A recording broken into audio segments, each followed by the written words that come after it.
Welcome back to the Craft Your Comeback Show. AJ MacQuarrie here. I filmed this episode, the episode prior, and then the episode before that. I filmed them all together. I'm in the same setting with the same clothes on. I'm not a scrub, I swear. I just filmed them all together, sitting down, because all three of these concepts, they're all linked in various ways. So let's go back to the car accident one more time. I swear I'm going to stop talking about it, but it's just a good example of a setback, right? So the next day after my car was smashed, I woke up and I felt like absolute garbage. I could not stop obsessing over it, and more time went by, and I was still so impacted that I couldn't get it off of my mind. Like, my car's gone, oh no, what the hell? I was in this very, very negative spiral in my life. How many of us have been there and obsessing over something like this? Yes. So I started to then say, okay, what good could possibly come out of this? Because I'm an optimist by nature. I always find the good, even in the really bad stuff, sometimes to a fault. And I know there's a whole thing about toxic optimism or whatever, and it's a real thing, but I'm very optimistic. Sometimes I'm delusionally optimistic, where even if things aren't looking good, I just convince myself otherwise. Things are gonna be okay because everything works out. Everything always works out in the end, typically, right? I truly believe that, and I think that's helped me, because deep down inside, I believe that everything will work out and all the dots will connect, which is another thing I talk about a lot.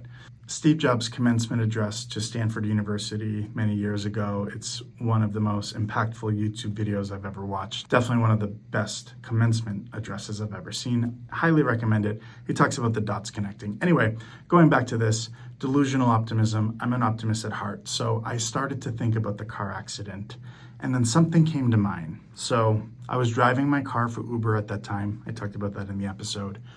And I was driving around. That weekend was Memorial Day weekend. So I said to myself, this is plan B, do it. Delusional optimism equals if then.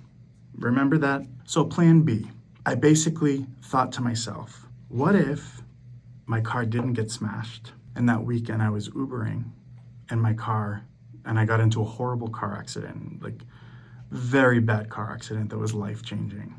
And I started to think, well, if that happened, I would be grateful for my car getting smashed. My car getting smashed was a gift. Okay, so again, delusional optimism equals if then.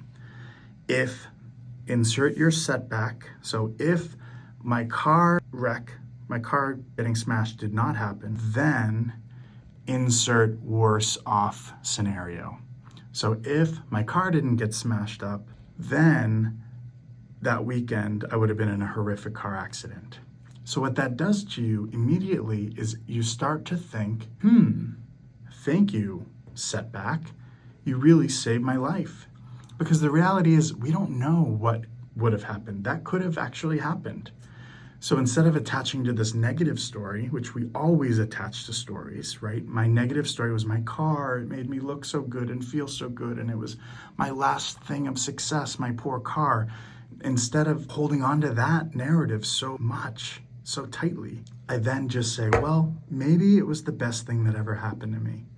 Maybe if I had my car that weekend, something way worse would have happened. The dots always connect. That's what Steve Jobs said. So I believe that the dots in our lives always connect. When you practice delusional optimism, you're essentially attaching to this new story about your setback that may or may not be true.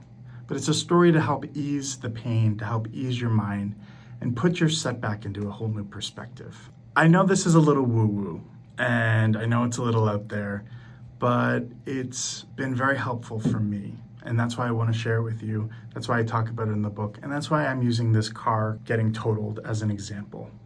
And as I said at the beginning, there's a time and a place for this. So don't do this after a horrible thing just happened, after a tragedy, after a death. If you're just not feeling in general, if the setback, whatever it is that you've encountered, if it's too much, don't do this step yet. Like, you need to let it process. And grief takes time, and healing takes time. You cannot get to this space if you are in this terrible state of mind. So take care of yourself, my friends. And plan B will be here for you when you're ready for it.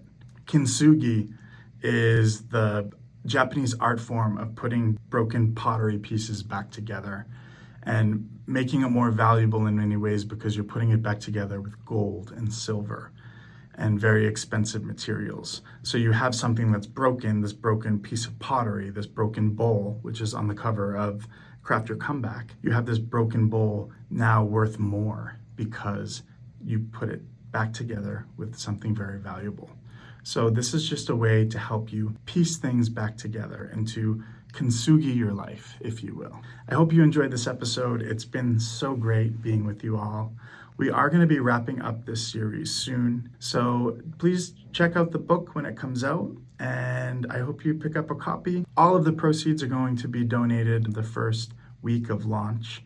I'm going to be donating it to young biz kids. And yeah, thank you so much. I've been having a lot of fun doing these videos. I hope you're doing well, and remember, wherever you are along your journey, you just got to keep going. Check out keepgoinghq.com.